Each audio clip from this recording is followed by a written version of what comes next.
Hi guys! For today's video, magbibigay ako ng konting reviews sa dalawang product na nasubukan kong ipagamit sa anak ko.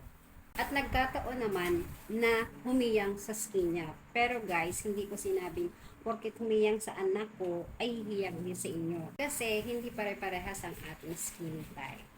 Yung anak ko, nagkaroon siya ng mga tagyawat. Kaya naman yung mga teenager talaga, lumadaan talaga sila sa stage na maraming tagyawat. So, nanood ako ng mga reviews kung ano yung pwedeng i-try.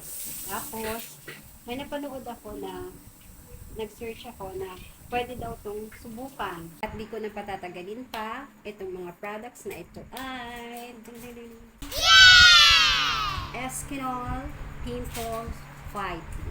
Yung una, ang binili ko yung malaki. Tapos, papartneran ko siya ng clindamycin.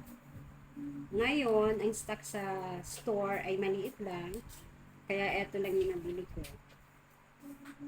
So, dito, sa ganito kaliit na Eskinol, ang ilalagay natin clindamycin ay dalawa lang. Kasi doon sa malaki, tatlo. Papakita ko sa inyo kung paano ang aking ginagawa. Ito yung capsule niya. I-open nyo lang to. Tapos, ilagay nyo dito sa may Eskinol.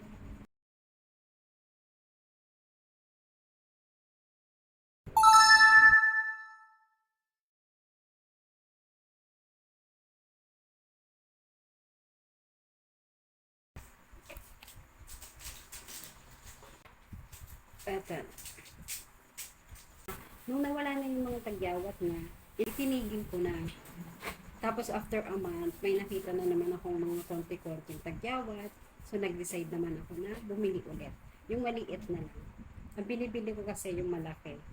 Tapos, tatlong clindamycin yun. Hindi ko alam kung makakabili kayo dyan sa inyo ng clindamycin. Kasi hindi lahat ng butika ay nagbibigay ng walang reseta. Kasi yung iba talaga humihingi ng reseta. Buti na lang dito sa may amin, may butika na pwede kaming bumili kahit walang reseta. Kaya dun sa may mga problema sa tagyawat, i-try nyo baka sakaling hiyang din kayo, karoon ng solusyon sa tagyawat ng anak. Yun lang guys. Bye!